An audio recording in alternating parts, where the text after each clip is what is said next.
I mean, it was like we were desperate. I mean, we got to have that sense of urgency throughout the entire game. When we don't have that, you see that we get down double digits. So we've had good strings of basketball, and you mentioned that fourth quarter being good for us, but we're not the team that's going to be able to fight back and win games often. We have to really fight the entire game and fight for everything that we get. Another 40-point game for Zach LaVine. Was there anything that you could have done differently as a team to contain him? Yeah, I mean, just send more bodies at him, giving him a little bit more pressure. Maybe fouled him in transition just to slow him up, use some of those personal fouls that we had. But he's so impressive. I mean, he's an all-star. He's on his way to being a superstar in this league, playing with a lot of confidence, and it's my UCLA boy. So I hate to see it against us, but I'm happy he's playing extremely well.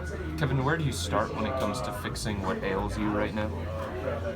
It has to be the defensive end. I mean, it's not only transition, even though transition buckets they got a lot of tonight, but that also has to do with our decision making on the offensive end. But I just think it's gotten past communication. I mean, that's something that we've always needed to do and that we lack some of the time, but it's just, and it's past our coverages. It's just helping the next guy. I know that seems very simple, but it's not always easy. Like, we need to all be there for each other, and sometimes when we get beat, we need to take a hard foul, put the guy on the line. Like, we need to make people feel us, be more physical, and that's everybody. That's not me calling out any single person. I'm calling out myself too. I mean, it's everybody on the team, everybody coming in, and guys do a great job throughout the game. But like I'm saying, we don't have the luxury of taking plays off. We have to play 48 solid minutes.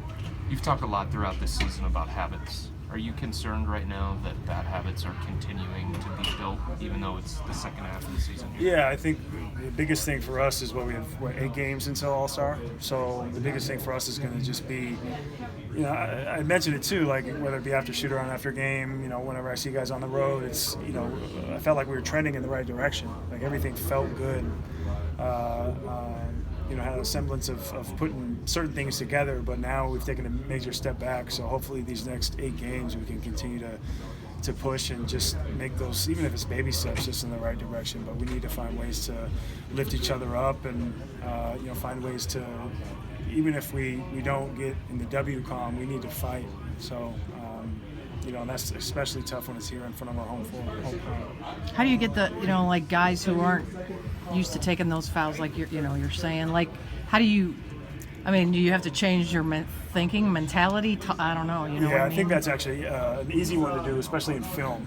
To see, like, hey, we need to take a foul here, or we need to, so long it's not a clear path type of a thing, but we need to have just the presence of mind, the recognition, and for some guys it's just being in that position and making sure that first we're getting back on defense, but if not, taking a foul so they're not getting an easy bucket in transition, because a lot of times that can be a backbreaker for us. Did you get an explanation on the travel that they called on you in that first half, I believe? I asked. Because it looked like you gathered into your shot. Yeah, no, I asked. I think Thad he was pretty funny about it, but he said I hopped and then I did the 1-2. But for me, I don't know, I just felt like I was in transition, and it felt good, but I need to see the replay in order to really know what happened. So.